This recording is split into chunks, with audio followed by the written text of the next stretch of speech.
वैष्णवी बेटा, वैष्णवी क्या हुआ बेटा? तू इतनी परेशान क्यों लग रही है? छोड़ दो मुझे दीदी, मुझे जाने दो। वैष्णवी बता क्या हुआ है? क्यों रो रही है? चुप, क्या हुआ मुझे बता। दीदी मैं अपनी जिंदगी से परेशान हो गई हूँ, तंग आ गई हूँ मैं अपनी जिंदगी से। बस अपनी जिंदगी को खत्म करने जा रही हूँ। खत्म करने जा रही है? क्यों बेटा, क्या हुआ? तेरी शादी तो तेरे माँ बाप ने अच्छे घर में की थी ना? अच्छे घर में की थी दीदी, लेकिन मुझे अच्छे लोग नहीं मिले, ना अच्छी सास मिली, ना अच्छा पति मिला। बेटा मुझे खुल के बता, बात क्या है? बता मुझे। दीदी मैं किस्मत को दोष दूं या भगवान को दोष दूं? आज मेरी शादी को 5 साल हो गए हैं, लेकिन भगवान ने आज तक मेरी गोद सूनी रखी है। आज तक मुझे कोई बच्चा नसीब नहीं हुआ दीदी, कोई बच्चा नसीब नहीं हुआ। और इसी का ताना मैं अपने पति से सुनती हूँ, अपनी सास से सुनती हूँ, कभी बांझ कहलाती हूँ तो।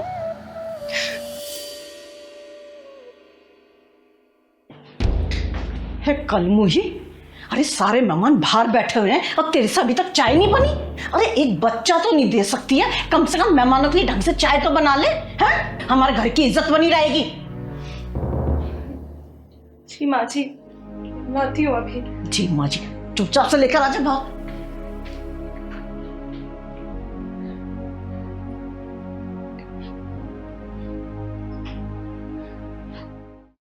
अरे कलमुही कहाँ मर गई? भूखा मारेगी आज हमें। ये लीजिए माँ जी, खाइए, ये लीजिए। ए, तेरा दिमाग खराब हो गया है क्या? मेरे बराबर में बैठेगी? नीचे बैठ, नीचे बैठ। पर माँ जी। क्या माँ जी, सुनाई नहीं दे रहा क्या बोल रही है वो? एक बच्चे का सुख तुमसे दिया नहीं जा रहा, हमारी बराबरी करोगे तुम? नीचे बैठ, नीचे बैठती हो, बैठ।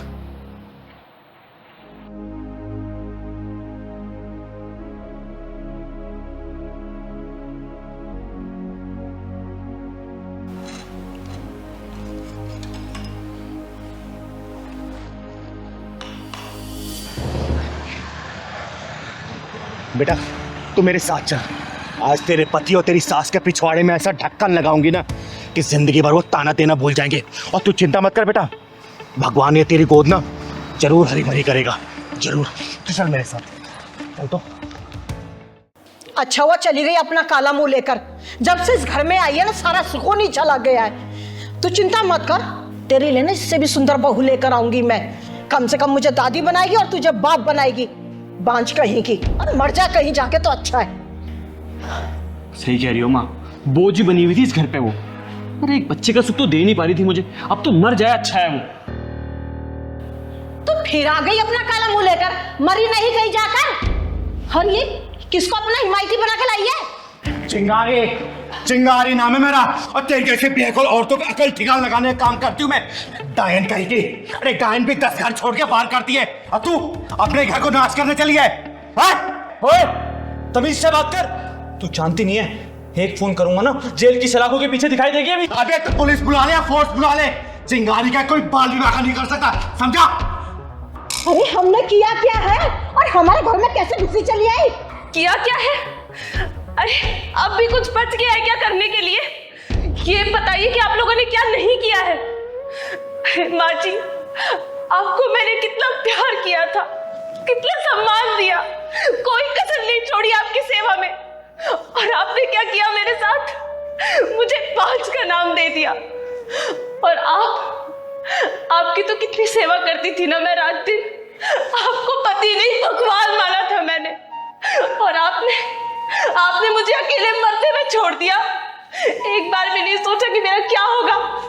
और एक बात बताइए, डॉक्टर को जब हमने चेकअप करवाया था तो डॉक्टर ने क्या बोला था कि कमी सिर्फ मुझ में नहीं है, कमी हम दोनों में है। तो फिर बात का नाम मुझे ही क्यों मिले, सब कुछ मुझे ही क्यों सहना पड़े?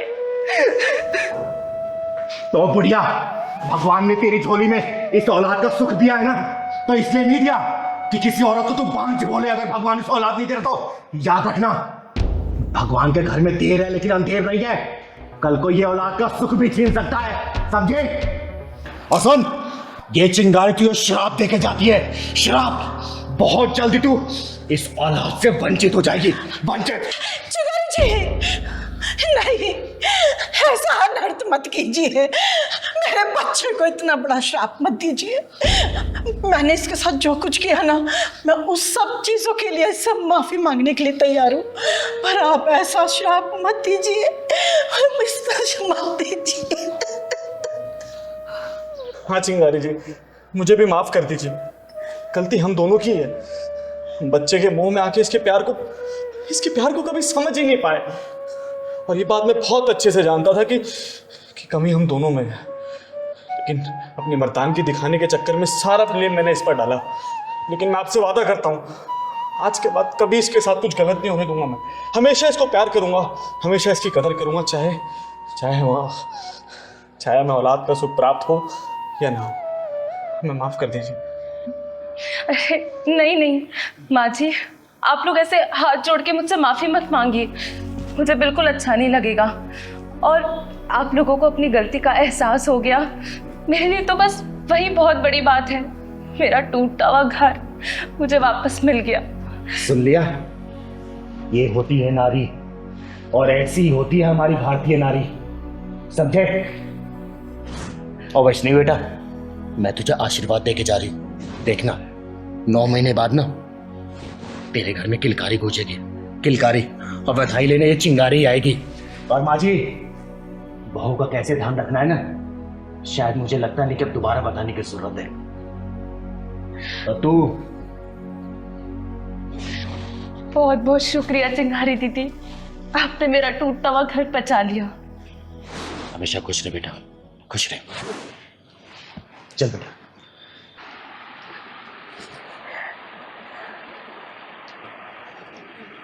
कैसे कर्मराज भैया?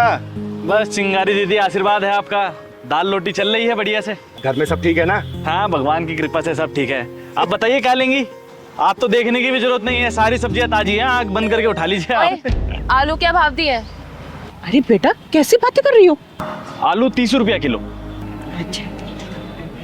30 रुपए किलो? अबे तू आलू बेच रहा है कि सोना बेच रहा है? बेटा, हर जगह यही रेट चल रहा है, क्यों परेशान हो रही है? मम्मी तुम ना मुंह बंद करो। बेटा, आलू हर जगह 30 रुपए किलो ही है। अच्छा, तुमसे पूछा मैंने? तू बता, ये गोभी क्या भाव दी है? गोभी 50 रुपया किलो। 50 रुपए किलो? आलू 30 रुपए किलो, गोभी 50 रुपए किलो। अरे क्या चल रहा है ये? चल अब ये बता दे कि टमाटर क्या भाव दिया है? मैडम, जिस हिसाब से आपकी हरकतें हैं ना, अब टमाटर का भाव ना पूछो तो ही अच्छा है, चक्कर आ जाएगा सुन के आपको। ओए, तूने क्या समझ रखा है मुझे?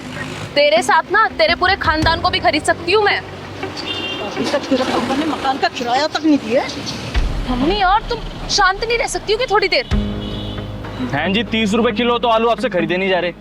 आई बड़ी मेरा खानदान खरीदने वाली। तू ना अपनी औकात में रहकर बात कर मुझसे। अबे 1000-1500 से ज्यादा की तेरी औकात नहीं है। जितना पैसा तू कमाता है ना रोज, उतने का मैं पिज्जा बर्गर खा जाती हूँ। बेटा, क्यों झूठ बोल रही है? 1000-1500 का पिज्जा खाने वाली 30 रुपए के आलू के लिए मोलभाव कर रही है। एक बात बताओ, तुमसे किसने कहा है हमारे बीच में पड़ने के लिए? अपना सब्जी लौट जाओ यहाँ से। एक बात बता, 20 में आलू बिक रहे हैं और 25 में गोभी, तो लूटी तो मचा रखी है तूने। अरे बहन जी, लेना है तो लीजिए, नहीं तो जाइए यहाँ से। क्यों मेरा और अपना टाइम खराब कर रही हैं आप? दीदी आप बताइए।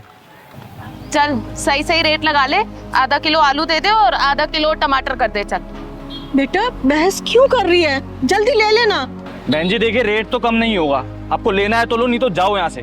बेच सब्जी रहा है और अकड़ सुनारों वाली दिखा रहा है। चल अब एक काम कर, मेरे पास भी इतना टाइम नहीं है, आधा आधा किलो ना सारी सब्जियों में से कर दे फटाफट। चल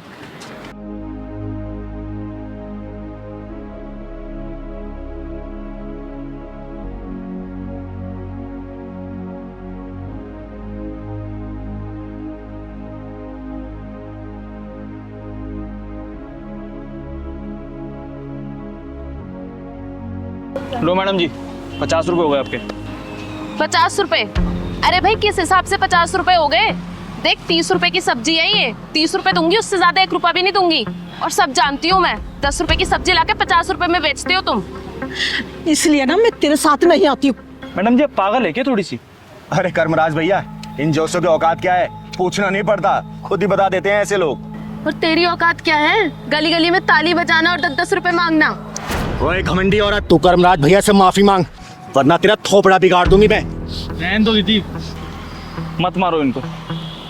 ये लोग अपनी झूठी शान के चक्कर में अपना आत्मा और ज़मीर तो बेच ही चुके हैं। इनको मार के कोई फायदा नहीं है दीदी, कोई फायदा नहीं है।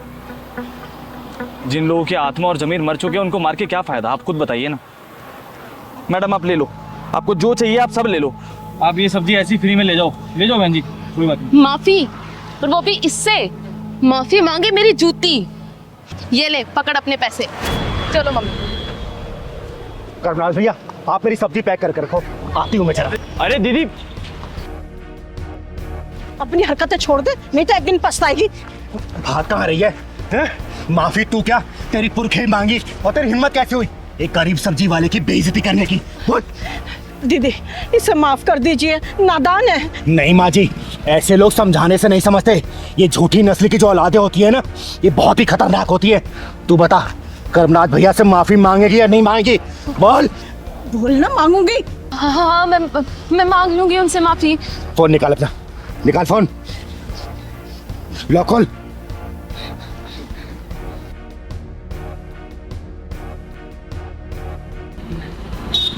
हेलो कर्मराज भैया। जी चिंगारी दीदी बोलिए। ये बात करो इस छप्पन छोरी से, बात कर, माफी मांग। हाँ भैया, मैं माफी मांगती हूँ आपसे। मैंने जो भी बदतमीजी की आपके साथ, मैं आइंदा कभी नहीं करूंगी। आप मुझे माफ कर दीजिए। आपको आपकी गलती का एहसास हो गया, मेरे लिए इतना काफी है। लेकिन आगे से किसी गरीब के साथ ऐसा मत कीजिएगा।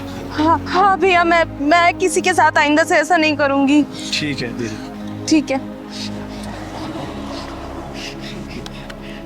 आगे से किसी के साथ ऐसी हरकत करेगी ना, जान से मार दूंगा तुझे, समझी?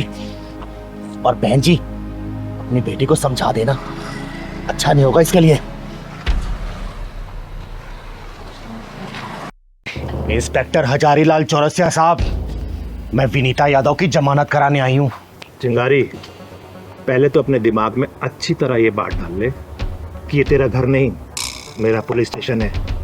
और यहाँ तेज आवाज में बात करने का मतलब मैं तुझे भी हवालात में डाल सकता हूँ। और हाँ, तेरी जानकारी के लिए बता दूँ, ये इंस्पेक्टर हजारीलाल चौरसिया थोड़ा दिमाग से हिला हुआ है। अगर विनीता यादव को हवालात से बाहर नहीं किया गया ना, तो जो थोड़ा सा हिला हुआ है ना, पूरा हिला के रख दूंगी मैं। अरे विनीता ने ऐसा कौन सा जुर्म किया है जो तूने उसको हवालात में बंद कर रखा है?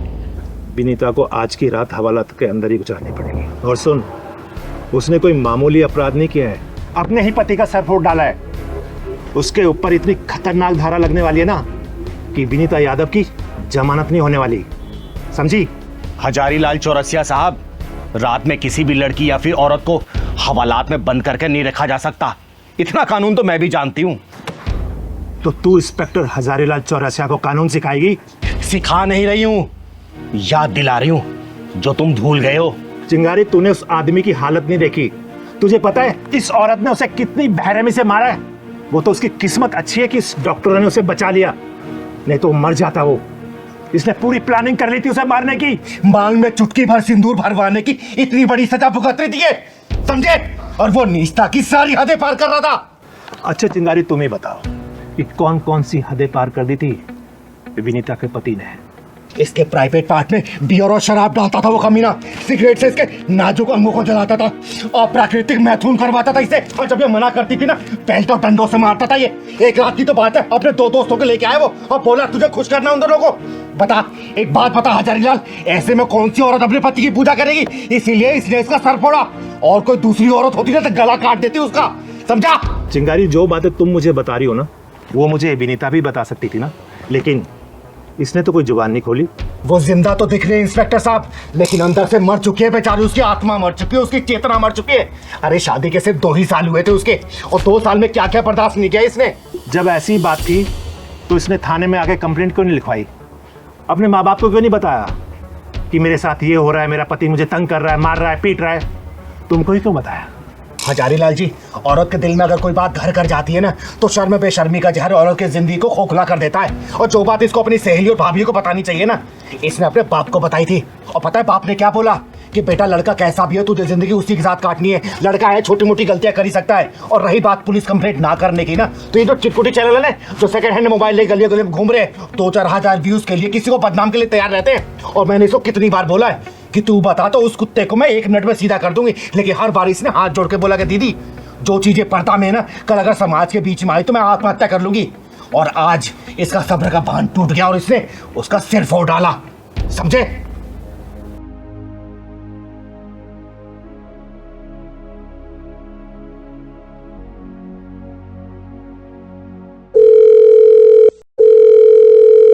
वकील साहब, हम बोल रहे हैं इंस्पेक्टर चौरसिया। अरे चौरसिया साहब, आपने अपने परम शत्रु वकील को कैसे याद कर लिया आज? वकील और इंस्पेक्टर में तो कुत्ते और बिल्लियों जैसा वैर होता है। बताइए कैसे याद किया आपने? वकील साहब, मेरी नज़र में आपसे ज़्यादा ईमानदार कोई वकील नहीं है, इसलिए मैंने आपको याद किया। इस जर्रा नवाजी के लिए शुक्रिया हजारीलाल जी। वकील साहब, मैं आपको एक केस दे रहा हूँ क्योंकि मैं जानता हूँ कि आप कोई भी केस नहीं हारते। फिलहाल तो आप टाइम निकाल कर थाने आ जाइए, क्योंकि एक महिला का केस है, उसको जमानत दिलवानी है। जी ठीक है, आप आ जाओ। थैंक यू इंस्पेक्टर साहब। और इंस्पेक्टर, डंडा नीचे रख। तू जानता नहीं है मेरा नाम चिंगारी है, चिंगारे किन्नर। और अगर चिंगारी भड़क गई ना, तेरा पूरा खानदान जल के राख हो जाएगा, समझा? ओए, तेरी जैसी चिंगारी को जुत्ती से बुझाती हूँ मैं। सीमा पटेल नाम है मेरा। ए चिंगारी, जब जेल में तेरा तेल निकाला जाएगा ना, जब तुझे पता चलेगा। शायद तुझे सिद्धांत कश्यप के सिद्धांतों के बारे में नहीं पता। एक बार थाने चल, जब तुझे पता चलेगा कि सिद्धांत कश्यप क्या है, समझ गई? ओए सिद्धांतवादी, तूने क्या सोचा? ये हथकड़ी तूने लगाई है?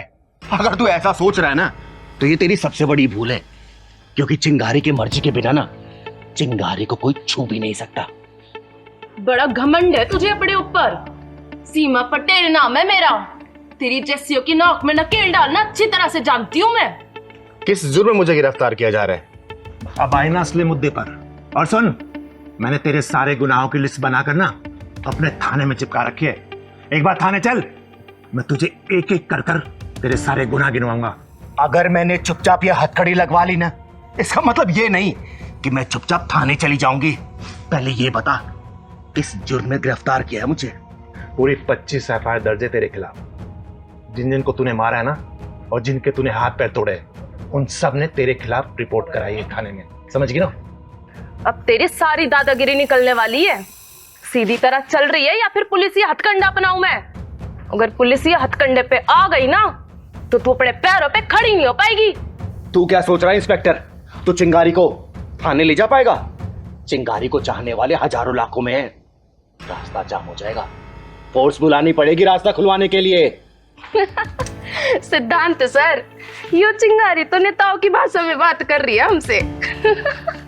इसकी सारी नेतागिरी निकाल दूंगा। एक बार थाने तो चलने दे इसे, वहीं तेल निकालूंगा तेरा। चल।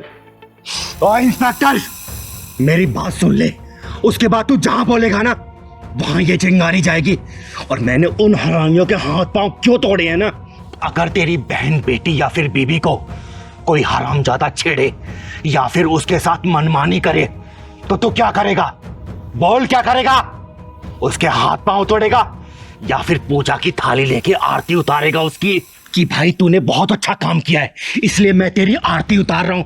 बोल, मारेगा या फिर आरती उतारेगा? कानून किस लिए बना है? कानून से सजा दिलवाऊंगा उसको। वाह वाह इंस्पेक्टर, कानून और कानून के रखवाले। जहां पे वारदात होती है ना, वहां ना तो कानून होता है और ना ही कोई कानून का डर और ना ही कोई कानून का रखवाला। वहां पे होती है डरी हुई, सहमी हुई, घबराई हुई लड़की और हवस से भरे सुअर आराम के पिल्ले।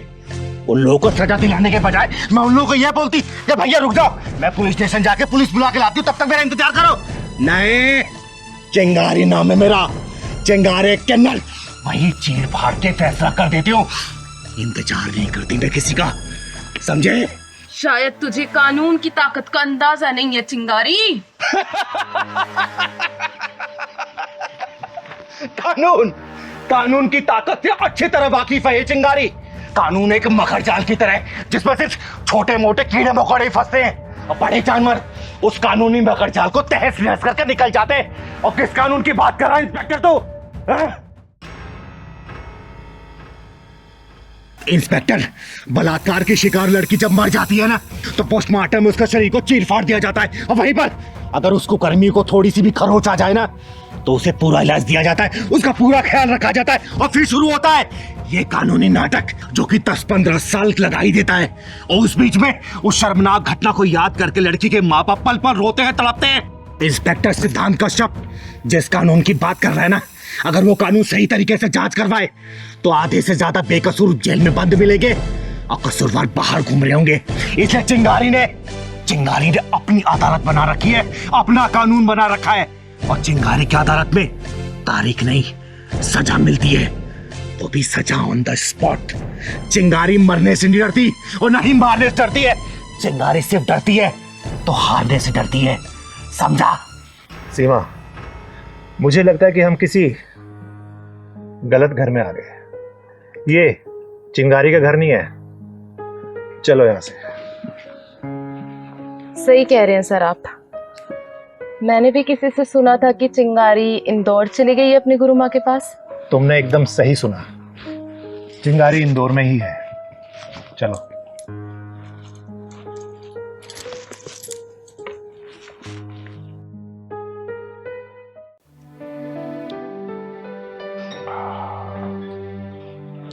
अरे मेरा बच्चा आ गई तू फिर बेटिया। आजा आजा आजा।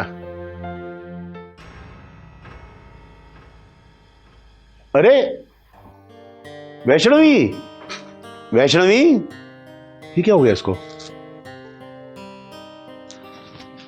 वैष्णवी, वैष्णवी,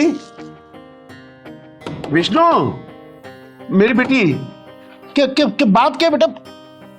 ये दरवाजा क्यों बंद? क्या बात क्या है बेटे? पापा को बताना। तबीयत ठीक है? वैष्णवी, देख बिटिया, तुझे पापा की कसम है, दरवाजा खोल, मेरे से बात कर। पापा मैं एकदम ठीक हूँ, बस थोड़ी सी थक गई हूँ इसलिए आराम करने आ गई हूँ। थोड़ी देर बाद दरवाजा खोल दूंगी, आप प्लीज जाओ यहाँ से। कुछ सीरियस तो नहीं है ना बेटा? पापा सब ठीक है, बोला तो थक गई हूँ बस, अब जाओ यहाँ से। ठीक है बेटा, आराम कर।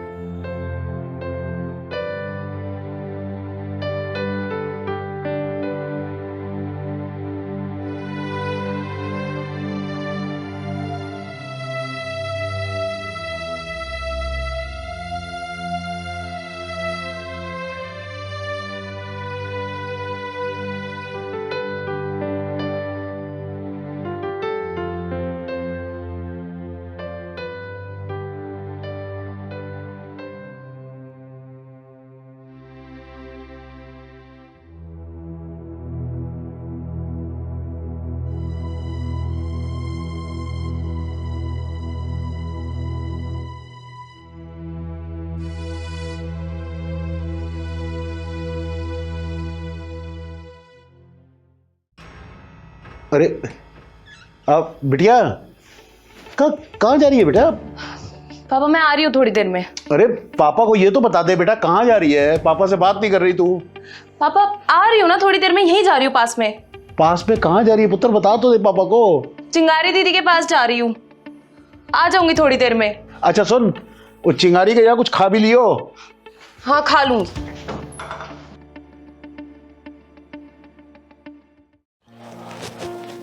भाऊ, भाऊ,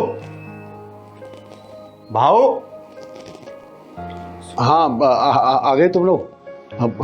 अरे इसको कुछ खिलाया? इसने सुबह से कुछ नहीं खा रखा है भाई। तो खिलाऊंगी नहीं क्या अपनी बेटी को? भूखी रखूंगी क्या? आ बैठ के बात कर। तो बैठ बैठ बैठ। तू क्या क्या क्या बात है? अरे कोई बात नहीं है भाऊ, बच्ची है, छोटी सी गलती हो गई है, चिंता करने वाली कोई बात नहीं है। मैं हूं ना, मैं सब कुछ संभाल लूंगी। अरे छोटी सी गलती हो गई है इसे भाऊ। गलती गलती गलती क्या हुई है इसे? अरे भाऊ तू चिंता क्यों कर रहा है? मैंने कहा ना मैं हूं, सब कुछ संभाल लूंगी। तू परेशान क्यों होता है? देख तू तू बड़ा भाई है ना मेरा, छोटी बहन मानता है ना मुझे, फिर तू परेशान क्यों हो रहा है? अरे चिंगारी, तेरे होते हुए क्यों परेशान होगा बेटा? तो बस इसकी माँ को के साथ भी तूने इसको संभाला बचपन से, इसकी माँ के जाने के बाद भी तू भाई। देख भाऊ, तुझे भरोसा है ना चिंगारी पे, फिर तू चिंता क्यों कर रहा है? बोल। वो ठीक है लेकिन अरे भाऊ ऐसी कोई बात नहीं है, तू क्यों परेशान हो रहा है? नहीं नहीं, ये जब आई आज आज आई तो अलग सी थी मतलब। भाऊ देख, मैं बोल रही हूँ ना, कोई दिक्कत नहीं है, सब कुछ ठीक है। अरे बता तो दो मुझे क्या है, क्या मुझे अरे पता। भाऊ मैंने बोला ना कि मैं सब कुछ संभाल लूंगी। तू संभाल लेगी चिंगारी, मुझे बाप हूं मैं, मुझे पता चल गया क्या भाऊ है। पेट से है ये। भाऊ देख भाऊ, लड़का अच्छा है, मैंने खुद बात की है उससे, अच्छी नौकरी करता है, समझ। बस एक प्रॉब्लम है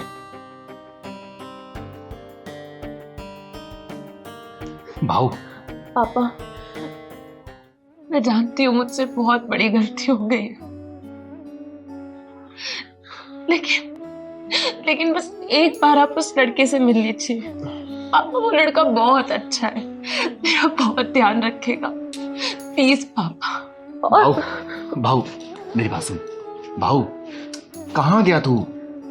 देख लड़का बहुत अच्छा है, मैंने खुद बात की है उससे, और मैं कल का आज शाम को ही उसके घर जाऊंगी मिलने, उस लड़के से मिलूंगी, उसके माँ बाप से मिलूंगी, राजू होने के बाद ही शादी करवाएंगे। लेकिन भाऊ बस एक छोटी सी दिक्कत है, तू तो ठहरा ब्राह्मण और उसकी जाति ना छोटी जाति का है, लेकिन देख पैसे में ना और शोहरत में, नाम में, सब चीज में ऊंचा है। बस एक जाति की बात है भाऊ। भाऊ सोच, और तू सोच ना, मेरी बात सुन सुन, ये समाज वाले क्या करेंगे तेरे लिए? और देख देख तू झूठ मत बोलियो, तू ही बोलता था ना कि ये तेरी दुनिया है। जब से तेरी बीवी का इंतकाल हुआ है, तूने इसको अपनी दुनिया मानी है, इसे हर चीज दिया तूने, प्यार दुलार, माँ बाप, सब कुछ। समाज के लिए तू जिएगा या फिर अपनी बेटी के लिए? तू बोल। तू यहाँ बैठ बेटा, तू यहाँ बैठ। देख भाऊ घबरा मत, और ये समय ना परेशान होने का नहीं है, दिमाग से सोच। और तू देख पढ़ा लिखा है, तू रिटायर्ड फौजी रहा है, तू क्या ये सब जात पात की चीज में पड़ेगा है? लड़का बहुत अच्छा है, बात मानना। मैंने उससे बात की और मैं खुद मिल के आऊंगा। तू बोल तो तेरी भी मुलाकात करवाऊंगा उससे। देख भाऊ संभाल अपने आप को भाऊ। पापा वो लड़का सच में बहुत अच्छा है, आप एक बार उससे मिलके तो देखिए। देख भाऊ, ये तेरी बेटी ने ना 2 फैसले कर रखे हैं। एक, इस बच्चे को जन्म देगी लेकिन उससे पहले उस लड़के से शादी करेगी, और दूसरा, ये खुद को और अपने बच्चे को खत्म कर लेगी। तू बता, तू क्या चाहता है भाऊ? तू अपनी बेटी चाहता है या फिर तू जात देखना चाहता है? बोल भाऊ, भाऊ बोल। देख ये चुप रहने का समय नहीं है भाऊ, संभाल अपने आप को। चिंगारी मेरी बहन, ये तुझे याद है जब ये होने वाली थी तेरी भाभी को हम अस्पताल ले गए, वो डॉक्टर से किसने तूने पूछा था ये मैंने कि वो कौन सी जाति का? वो नर्स है, उससे देख भाऊ, तेरी आंखों में आंसू नहीं आना चाहिए। आज तक मैंने अपने भाई की आंखों में आंसू नहीं देखे, और आज भी मैं देखना नहीं चाहती हूँ। देख भाऊ संभाल अपने आप को, देख वो आंसू मत ला। चिंगारी, इसे स्कूल तू लेकर गई थी पहली बार एडमिशन कराने, तूने पूछा था प्रिंसिपल, तुझे याद है उसका क्या, वो कौन सी जाति की थी? हैं? और तेरी भाभी कितनी जिद कर रही थी, मेरी बेटी को अंग्रेजी पढ़नी है, अंग्रेजी पढ़नी है। वो जब मैं अंग्रेजी टीचर इसके लिए लाया था ट्यूशन के लिए, मुझे याद नहीं कौन सी जाति का था। पहली बार जब ये बाबा बोली थी ना, मैं वो रमादीन की दुकान से लड्डू लाया था, और मुझे कसम से इतने सालों से मैंने नहीं पूछा कि रमादीन तू इतनी मीठी मीठी प्यारी प्यारी मिठाइयाँ खिलाता है, लेकिन तेरी जात क्या है? गलती हो गई, गलती तो हुई है चिंगारी। देख भाव, इसने गलती की है। रोक रोक रोक रोक रोक। लेकिन भाव देख, मेरी बात सुन। तू कोई भी फैसला लेना ना, सब कुछ सोच समझ के लेना। ये तेरी जान है। नहीं, गलती ये हुई है कि इसने मुझे पहले क्यों नहीं बताया। 4 साल से ये रिश्ते में थे। अरे पगली, मुझे ना सही दो, प्लीज इस चिंगारी बहू बुआ को तो बता देती। इधर आ, कहाँ रहते हो?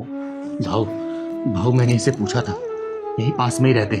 तू बोल तो हम कल सुबह ही चलते उसके घर। तू बोल।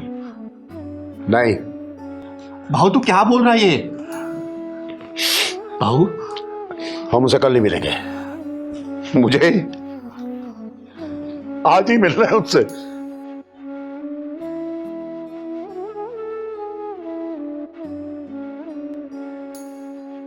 हाँ भाव, अभी चलते हैं।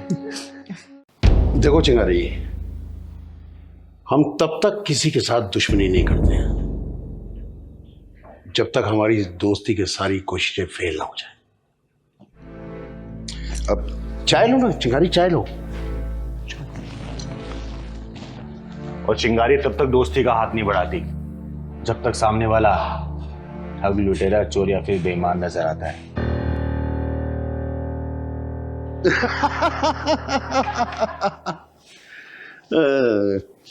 भाई वाह चिंगारी वाह,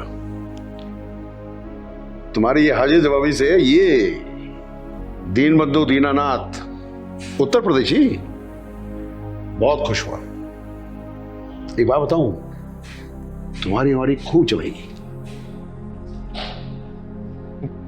तो बड़ा हुआ भाई दोस्ती का।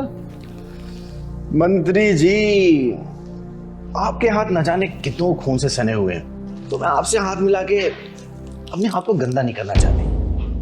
चिंगारी, तुम ये मत भूलो कि तुम अभी मौत के साए में बैठी हो। हमारे एक इशारे की देर है और तुम्हारा पता नहीं चलेगा कहां गई चिंगारी। श्रेया श्रेया श्रेया,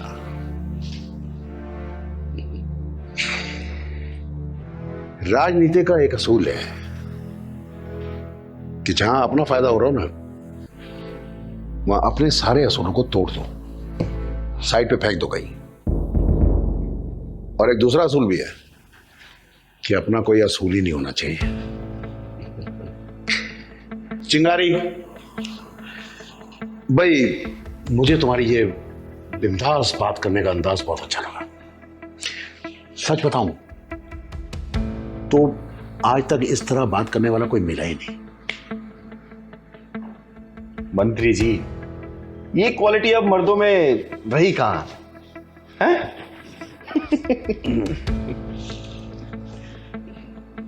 चिंगारी, तुम जानती हो तुम्हें यहाँ रिवॉल्वर की नोक पे क्यों लाया गया है? शायद मैं आपके लिए खास हूं या फिर खास दुश्मन। चिंगारी, तुम मेरी दुश्मन नहीं हो, तुम दोस्त हो, मेरी दोस्त। वो क्या है ना, हमारी पार्टी की बहुत बदनामी हो रही है, हर तरफ थू-थू हो रही है। मंत्री जी, साफ साफ बताइए कि आप मुझसे चाहते क्या हैं? चिंगारी, सीधी बात यह है कि हमारी पार्टी तुम्हारी पॉपुलैरिटी का फायदा उठाना चाहती है। हाँ, फ्री में नहीं, ना ना ना ना, ना। फ्री में कुछ नहीं। वो क्या है ना कि पहले ही फ्री फंड के चक्कर में हमारी पार्टी बहुत बदनाम हो चुकी है। इसके बदले में तुम जो भी चाहोगी चिंगारी, तुम्हें सब मिलेगा। वैसे मुझे करना क्या होगा इन सारी सुख सुविधाओं के लिए? ज्यादा कुछ नहीं चिंगारी, बस हम ये चाहते हैं कि तुम हमारी पार्टी को ज्वाइन करो और जनता के बीच जाओ, ताकि तुम्हें देखकर जनता को लगे कि हमारी पार्टी जनता की हितैषी है। चिंगारी वो क्या है ना कि रोहिणी क्षेत्र से इस बार विपक्षी दल ने बहुत मजबूत कैंडिडेट खड़ा किया है और उसी का जवाब देने के लिए हम तुम्हें मैदान में उतारना चाहते हैं। आ गई समझ में, मुझे सारी बात समझ में आ गई मंत्री जी। तो फिर तैयार हो हमारी पार्टी ज्वाइन करने के लिए? चिंगारी, जवाब सोच समझ कर देना, क्योंकि इस दीन बंधु दीनानाथ उत्तर प्रदेशी को ना सुनने की आदत नहीं है। इसकी बात मान लेने में कोई बुराई नहीं है। अगर राजनीति की गंदगी साफ करनी है तो राजनीति के गंदे नाले में उतरना ही पड़ेगा। अभी मैं समाज के लिए जो करना चाहती हूँ लेकिन कर नहीं पा रही हूँ। राजनीति में आ गई तो समाज के लिए बहुत कुछ कर सकती हूँ। चिंगारी, सही मौका है, सोच ले तू। अगर तूने ये पार्टी ज्वाइन कर ली ना तो देश से गंदगी का सफाई भी तू ही कर पाएगी। चिंगारी, चिंगारी कहाँ चली गई थी? वापस आ जाओ, मेरे दोनों कान तुम्हारी हाँ सुनने के लिए बेकरार हैं। मंत्री जी, मुझे मंजूर है।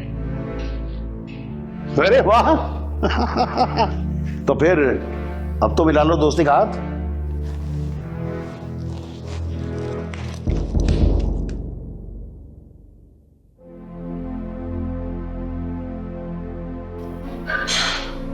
मंत्री जी, आपने चिंगारी को चुनाव में लड़ाने का फैसला कर तो लिया है और वो जीत भी जाएगी, ये भी पक्का है। हाँ तो कोई प्रॉब्लम क्या है? चिंगारी को कंट्रोल में रख पाओगे क्या आप? जब चिंगारी के हाथ में पावर आ जाएगी तो क्या वो आपके कंट्रोल में रहेगी?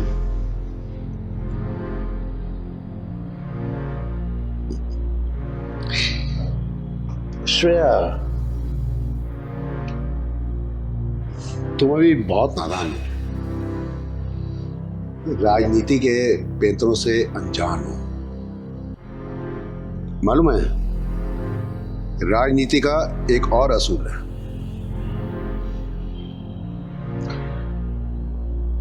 पावर किसी को भी दे दो, बल्कि सब में बांट दो, लेकिन पावर का रिमोट कंट्रोल अपने हाथ में रखो। मान गए मंत्री जी, आप गुरु नहीं महागुरु हैं।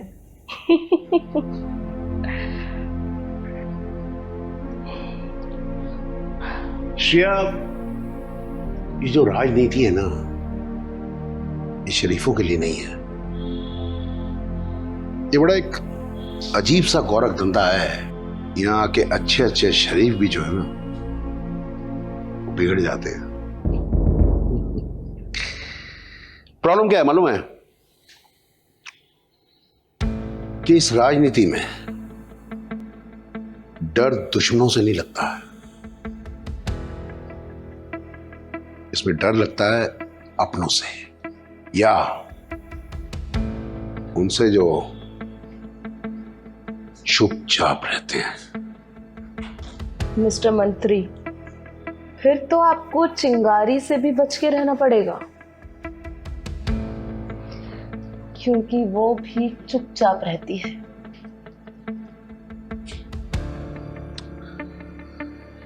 श्रेया डार्लिंग, ये ऐसे चुपचाप रहने वालों से चुपचाप अपना मतलब निकालने के बाद इनको चुपचाप अपने रास्ते से निकाल देना, ये भी राजनीति की एक बहुत इंपॉर्टेंट नीति है।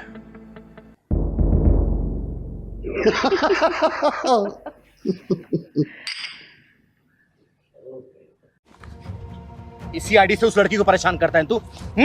बोल, ये सोशल मीडिया की बीमारी तेरी खत्म होगी नहीं होगी? बेटा, ये फेसबुक, इंस्टाग्राम, व्हाट्सएप, ये जब सोशल मीडिया है ना, अगर इसके जाल में कोई फंस जाता है वो निकल नहीं पाता है। घर परिवार सब नष्ट हो जाता है, नष्ट। समझा? आगे से अगर मैंने देख लिया ना, काट के रख दूंगी तुझे। समझा? ले निकल। इन लोगों को क्या हो गया है?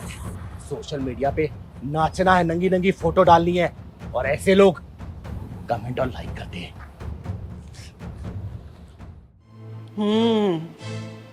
ये गुल खिला रही है कुलक्षणी, हाँ? लाज शर्म तो सब बेच खाई है। क्या मतलब माँ जी? माँ जी की बच्ची, हॉलीवुड में एंट्री मारने का इरादा है तेरा? दिन भर में कितनी डीपी बदलती है, वो भी नए नए पोज में। किसको क्या दिखाना चाहती है? माँ जी, डीपी बदलने में क्या प्रॉब्लम है? अब आजकल तो हर कोई बदलता है। डीपी बदलने के पीछे जो तेरी गंदी सोच है ना, उसे मैं सब जानती हूँ। सुधर जा समय रहते, नहीं तो मुझे सुधारना भी आता है। माँ जी, आप इतना नाराज क्यों हो रही हैं? जरा सी बात का इतना बतंगड़ क्यों बना रही हैं? जरा सी बात है, हाँ? सारी सारी रात तेरा फेसबुक ऑन रहता है, व्हाट्सएप पे फोटो डालती रहती है। एक बात बता, तू पूरी रात चैट किससे करती है? माँ जी, वो तो बस मैं रात में लोगों के स्टेटस देखती हूँ।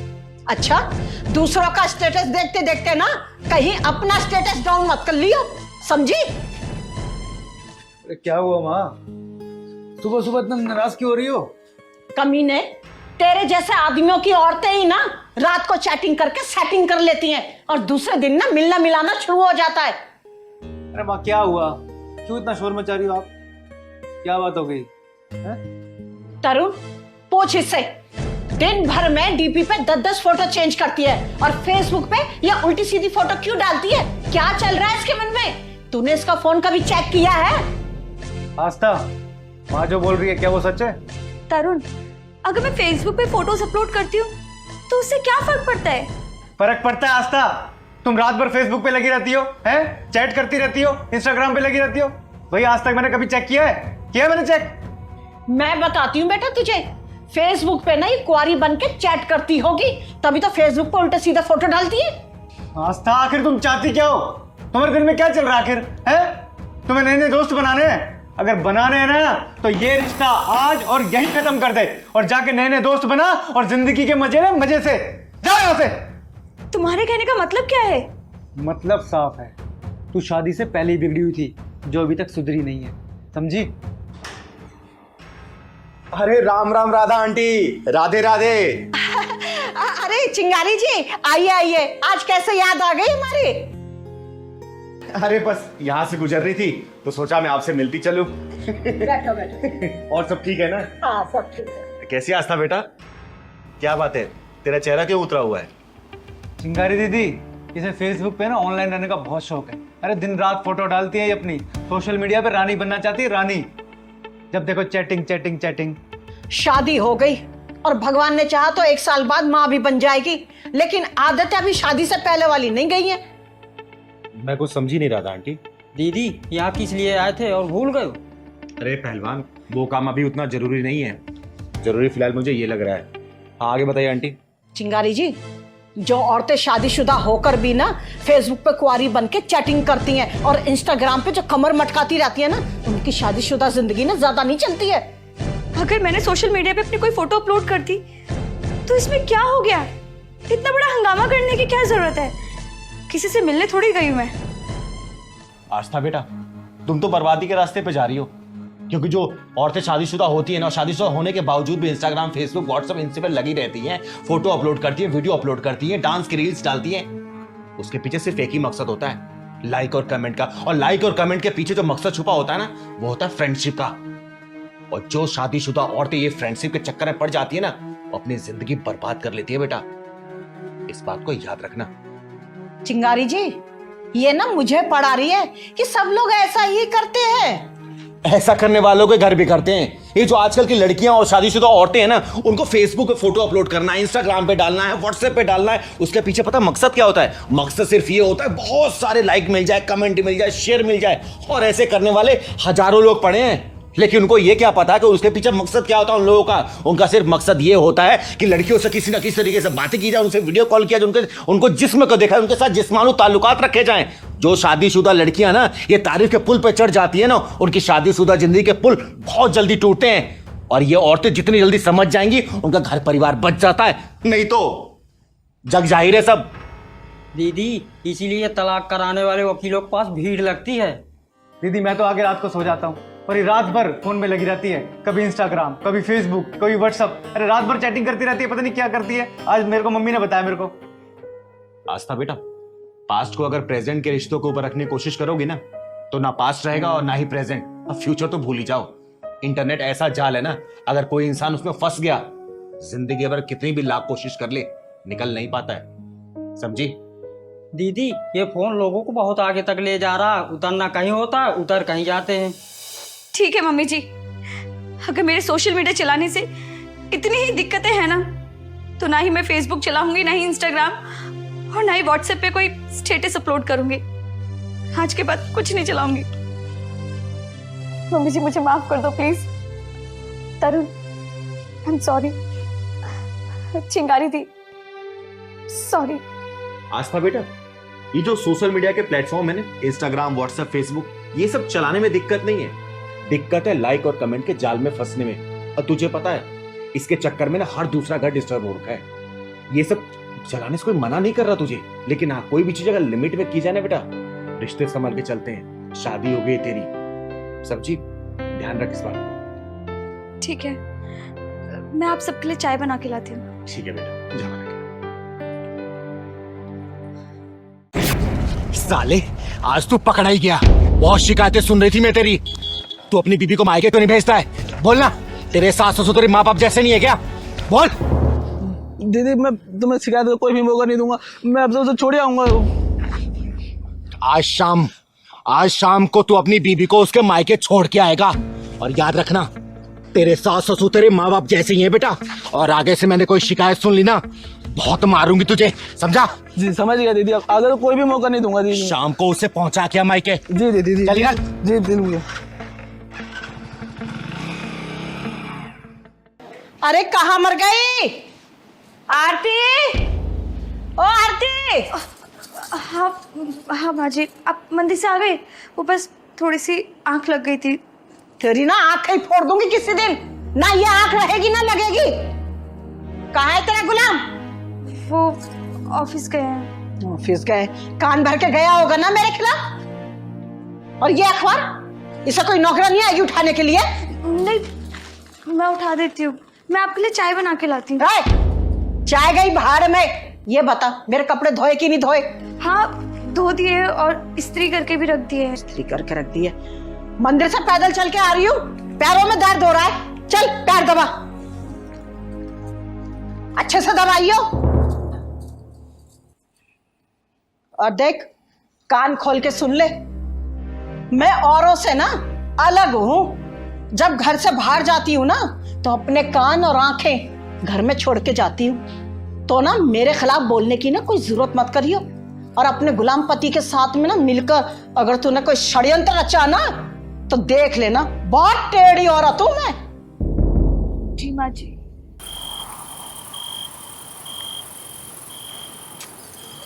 सुनिए, मेरा मायके जाने का बहुत मन कर रहा है। 3-4 दिन के लिए चली जाऊं? मायके? अरे कोई बात नहीं, कल चले जाना, बोलो तो मैं छोड़ाऊंगा। वो तो ठीक है, पर माँ जी से डर लगता है। अरे यार, माँ से डरने की क्या बात है, कल चलेंगे। पक्का ना? पक्का। पर जाऊं कैसे?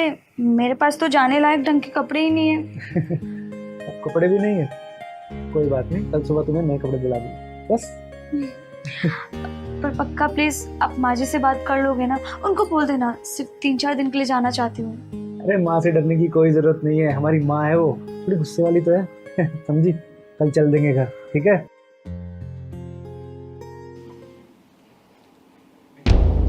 अच्छा, मेरे खिलाफ पंचायत बैठी हुई है, षड्यंत्र अच्छा जा रहा है, सारी सैलरी चंद्रमुखी पे उड़ाई जा रही है। मैं भी देखती हूँ कैसे ये मायके जाती है। मेरा नाम भी ना शांति है, शांति। और शांति का मतलब अशांति।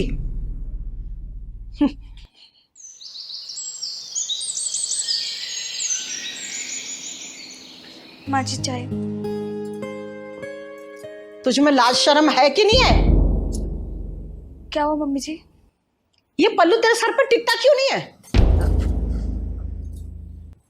और एक बात बता, मैंने तुझसे क्या कहा था कि मेरे कान और आंखें ना तेरे ऊपर हैं। रात को तुम दोनों क्या पंचायत कर रहे थे? माँ कभी तो शांति से रह लिया करो और हमें भी शांति से जीने दो। बेटा, भले ही मेरा नाम शांति है, ना शांति से रहती हूँ और ना किसी को शांति से रहने देती हूँ। हाँ तो ठीक है, फैलाओ शांति। माँ आरती कुछ दिनों के लिए अपने घर जाना चाहती है। जब तुम दोनों ने फैसला कर लिया है तो मुझसे पूछने की क्या जरूरत है? तू जो अपनी उड़न परी को आकाश में उड़ाने की कोशिश कर रहा है ना, एक दिन ना यही घर की इज्जत का झंडा ना आकाश में लहराती फिरेगी।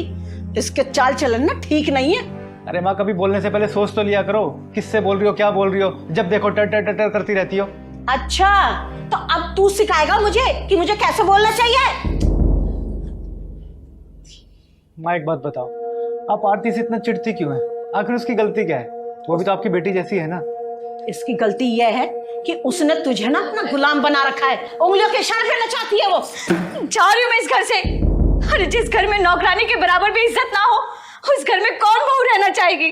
हाँ, जा यहाँ से। इस घर में तेरी कोई जरूरत नहीं है। माँ पागल हो गई है क्या? हाँ हाँ, पागल हो गई हूँ। इस घर से तो 11,000 का चंदा लेके जाएंगे। लगता है गलत समय पे आ गए वो। नहीं नहीं चिंगारी जी, सही समय पे आई हो। बहू घर छोड़ के जा रही है, बधाई के गीत गा के जाना। क्या बात है बेटा, मामला कुछ गड़बड़ सा लग रहा है। जी इस घर में बहू नहीं बल्कि नौकरानी की जरूरत है। दीदी, सास बहू की खिचड़ी कभी क्यों नहीं पकती? पहलवान बेटा, बीरबल की खिचड़ी तो पक सकती है, लेकिन ये सास बहू खिचड़ी पकना बहुत मुश्किल है। अरे बैठिए ना दीदी, बताइए कैसा ना हुआ। अरे मेरी छोड़ बेटा, ये बताइए घर में गर्मा गर्म सन्नाटा क्यों छाया हुआ है? दीदी, मैंने बहुत कोशिश करी इस घर में जगह बनाने के लिए, माँ जी के दिल में अपनी जगह बनाने के लिए, लेकिन ना घर में जगह बना पाई और ना माँ जी के दिल में।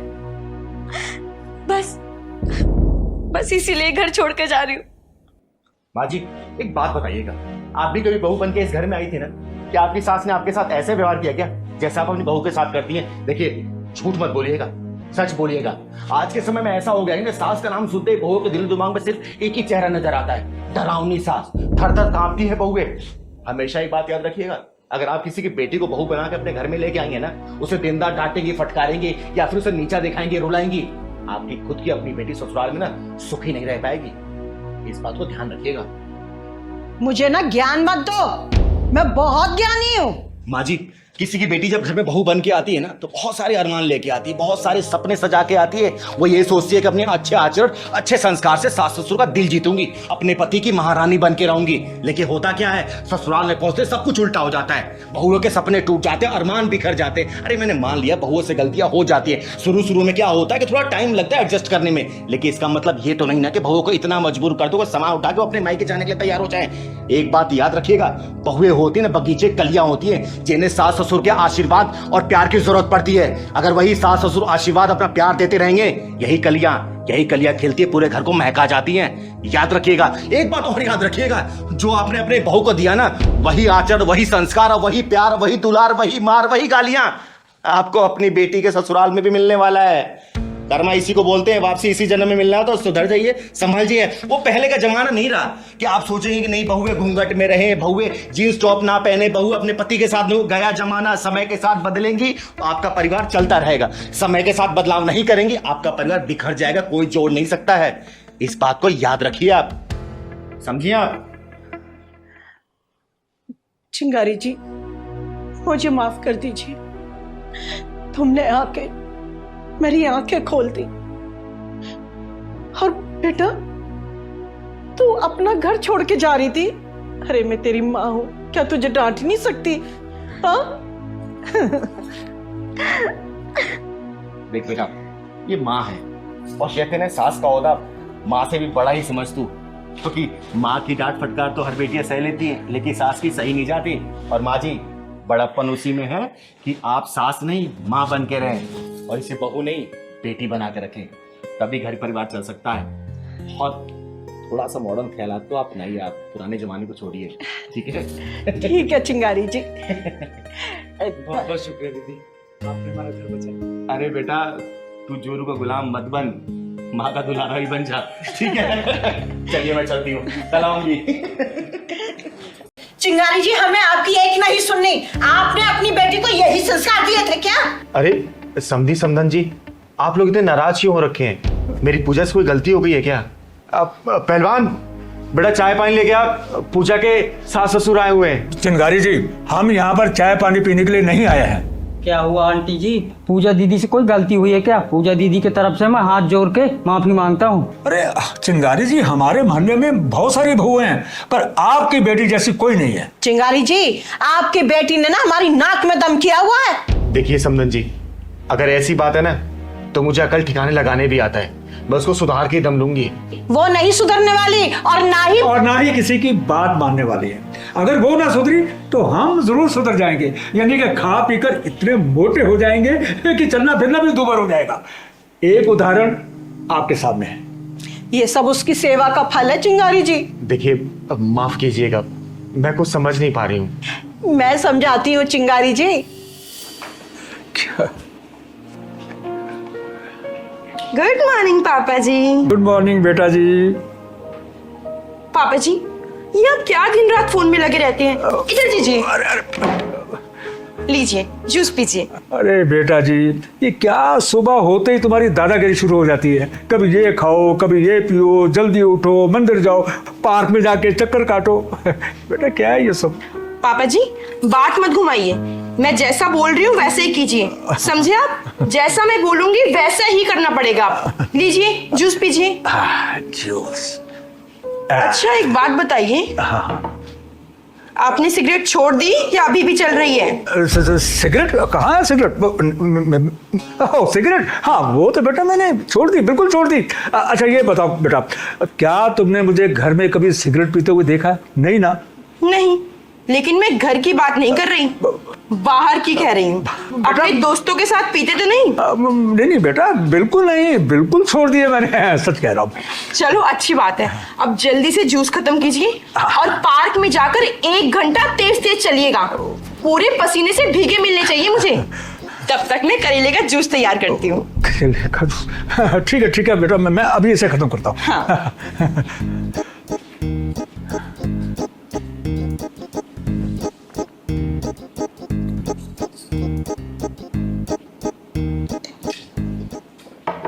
अरे मोहन बेटा, भाग ले, कहीं सचमुच में तुम्हें अभी करेले का जूस न पीना पड़ जाए, कहीं लेके आ गई तो। अरे भाग।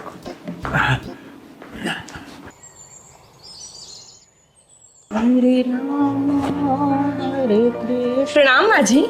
खुश रहो बेटा। माँ जी, आपको याद है आज कौन सा दिन है? आज मंगलवार है। हाँ मंगलवार है। आज आपको मेरे साथ हॉस्पिटल चलना है, फुल बॉडी चेकअप के लिए। भूल गई आप? घूरने से काम नहीं चलेगा, जल्दी से दवाई खाओ और आधे घंटे के अंदर तैयार हो जाओ। आपको मेरे साथ हॉस्पिटल चलना है। बेटा ये दवाई ना बहुत कड़वी है, तू रख दे, मैं बाद में खा लूंगी। माँ जी, खा रही हो या नहीं? हाँ खा रही हूँ। डांट क्यों रही है? ला।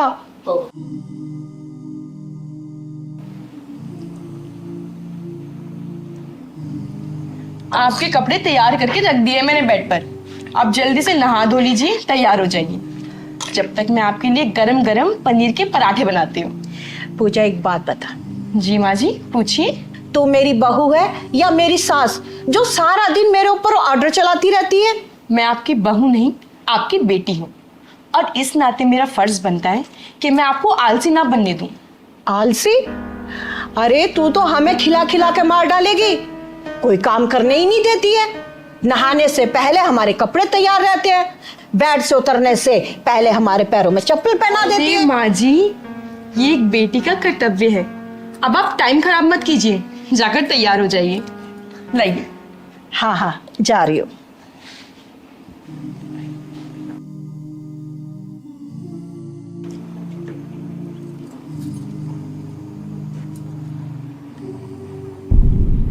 मुझे मत देखो, प्लेट में देखो, सारा खत्म होना चाहिए। अरे यार मैं इंसान हूँ, जानवर नहीं। पेट भर चुका है मेरा। खा रहे हो या नहीं? हाँ खा रहा हूँ। डरा क्यों रही हो? सबके सब बिगड़े हुए हो। एक दिन देखना, सबको सीधा कर दूंगी मैं। पूजा, सबका इतना ध्यान रखती हो, कभी अपना भी ध्यान रख लिया करो। देखो सूख के कितनी पतली हो गई हो। बेटा, इसने हम सबकी सेहत का ठेका ले रखा है ना, तो अपने ध्यान कैसे रखेगी भला? अरे पापा जी आ गए आप? हाँ बेटा। आप बैठिए, मैं अभी आपके लिए करेले का जूस लेकर आती हूँ। हाँ हाँ पापा जी बैठिए, आपके लिए करेले का जूस आ रहा है। करेले का जूस? बहू, मैं घी की सब्जी खा लूंगा, दलिया खा लूंगा, पार्क के 2 घंटे एक्स्ट्रा चक्कर काट लूंगा, पर ये करेले का जूस? ना ना बेटा, मुझे बहुत घबराहट होती है।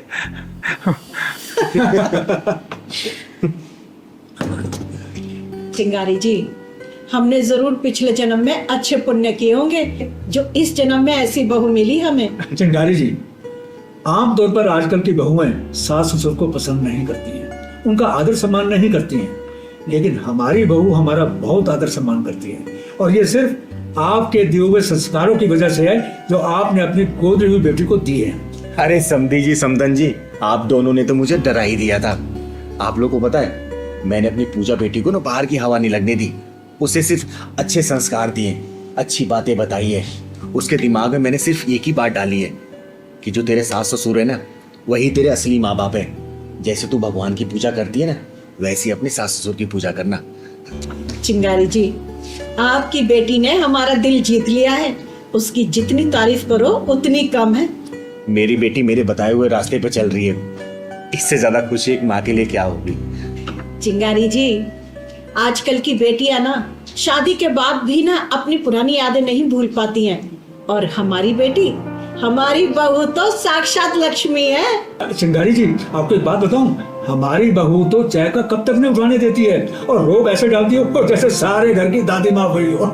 लेकिन हमें उसकी ये डांट डपट भी बहुत अच्छी लगती है, क्योंकि उसी में उसका प्यार झलकता है। मेरी पूजा दीदी यहाँ थी ना, तो हमें भी उंगलियों में नचाती थी।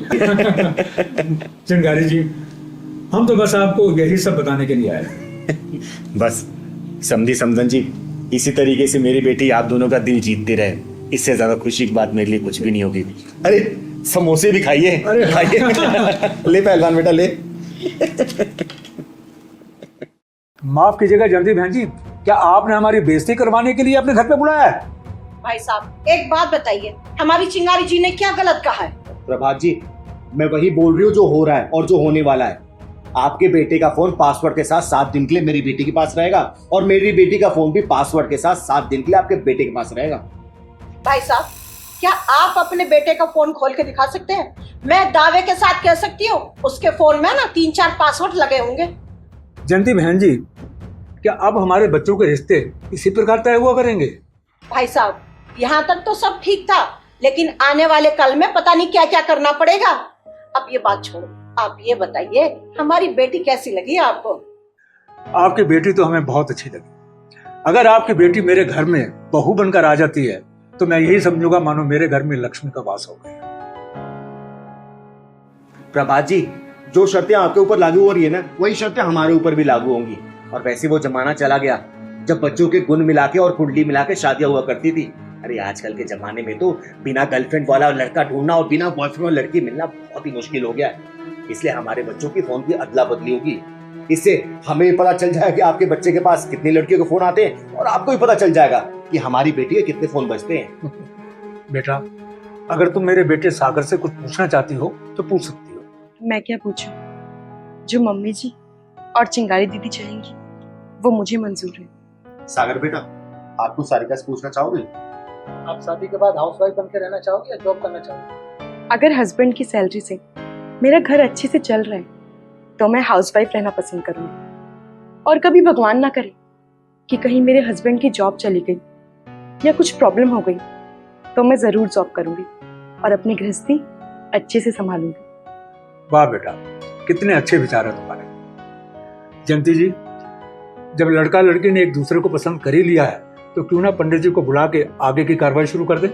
हाँ, क्यों नहीं भाई साहब। सारिका दीदी, चुप क्यों बैठी हो, कुछ तो बोलो। प्रभात जी, भले ही लड़का लड़की एक दूसरे को पसंद कर चुके हैं, लेकिन बड़े होने के नाते हम दोनों का फर्ज है कि एक दूसरे को हम लोग समझ ले और जान भी ले। चिंगारी जी, मैं कुछ समझा नहीं। अंकल जी बुरा मत मानिएगा, मैं बताती हूँ। सागर जी, आपकी क्वालिफिकेशंस कितनी है और आपका इनकम सोर्स कितना है, और बुरा ना माने तो आपकी प्रॉपर्टीज कितनी है और किसके नाम है। ठीक है बात है, आप तो उल्टी बात कर रही हैं। सागर बेटा, हम लोग उल्टी बात इसलिए कर रहे हैं कि शादी के बाद तुम्हारी जिंदगी ना सीधी चलती रहे। बेटा, आज का माहौल ऐसा बन चुका है ना कि शादी हुई नहीं कि तलाक के लिए वकीलों की तलाश शुरू हो जाती है। और वो सब इसलिए होता है कि आजकल ऐसा कोई भी लड़का नहीं है जिससे कोई गर्लफ्रेंड ना हो, और आजकल ऐसे कोई भी लड़की नहीं है जिसका कोई बॉयफ्रेंड ना हो, और शादी के बाद यही बच्चे एडजस्ट नहीं कर पाते हैं। चिंगारी जी, मेरा बेटा ऐसा नहीं है, ये एक बहुत संस्कारी बच्चा है। प्रभात जी, फिर भी चिंगारी जी जो चाहती है ना वो आपको करना पड़ेगा और एक्सेप्ट भी करना पड़ेगा। ठीक है, हाँ, बोलिए आप क्या चाहती हैं। प्रभात जी, आपके बेटे की मेडिकल रिपोर्ट चाहिए, और साथ ही साथ मकान का रजिस्ट्री किसके नाम पे उसकी फोटोकॉपी, बेटे का चरित्र प्रमाण पत्र और पूरे परिवार का पुलिस वेरिफिकेशन, और साथ ही साथ आपके बेटे के इनकम क्या है उसके रिसिप्ट भी चाहिए, और साथ में आपके बेटे का फोन 7 दिन के लिए पासवर्ड के साथ हमारे पास रहेगा। दीदी, ये लोग तो सोच में पड़ गए। भाई साहब, हम लोग जो प्रूफ मांग रहे हैं आप देने के लिए तैयार हैं। ऐसा नहीं है कि हम आपके बेटे का ही प्रूफ मांग रहे हैं, हम अपनी बेटी का भी प्रूफ देंगे। ये लीजिए हमारी तरफ से सारे प्रूफ। प्रभात जी, बोलिए, मंजूर है आपको?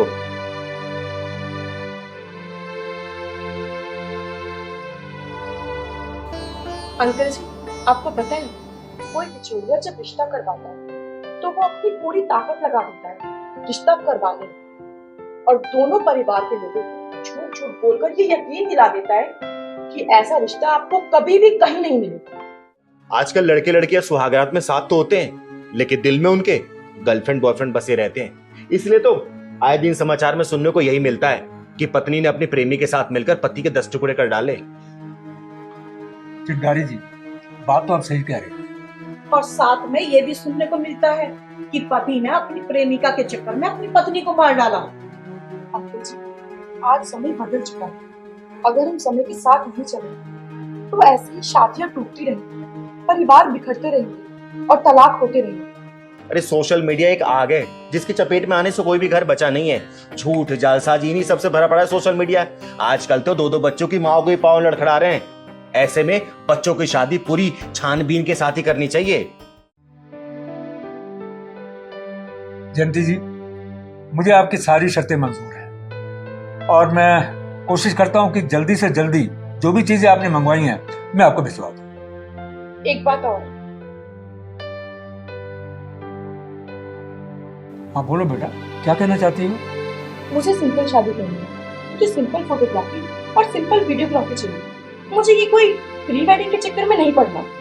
अरे बेटा, ये तो बहुत अच्छी बात है, मुझे भी ये सब पसंद नहीं है। तो बेटा जी पापा। तो प्रभा जी, हमारी तरफ से रिश्ता मंजूर है, लीजिए, मुंह मीठा कीजिए। अरे वाह। लेकिन हाँ, जो प्रूफ हमने मंगवाए हैं ना आपसे, बस वो भेज दीजिएगा आप। चिंगारी जी, आजकल की जनरेशन ना जाने कौन से चक्रव्यूह में फंसती जा रही है।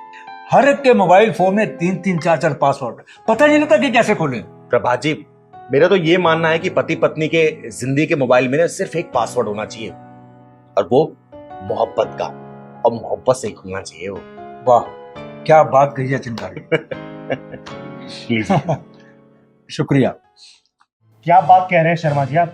चिंगारी जी, मैं जो कुछ भी कह रहा हूँ ना, सोच समझ कर कह रहा हूँ, और मेरा फैसला एकदम अटल है। और हमने ना पक्का फैसला कर लिया है चिंगारी जी। लेकिन आंटी जी, आपका बेटा तो जवान है, आपकी बहू भी है, लेकिन ऐसा क्यों सोच सकती हो? अरे क्यों नहीं कर सकते? क्या हमें किसी का डर है क्या, या हमें किसी की परमिशन लेनी पड़ेगी? चिंगारी जी, ये फैसला हमने ऐसे ही नहीं किया है, बहुत मजबूरी में आके हमने ये फैसला लिया है। मेरी सारी बात हो चुकी है, कागजी कार्रवाई भी हो चुकी है, मुझे बस सिर्फ वहां जाना है और साइन करना है, दैट्स ऑल।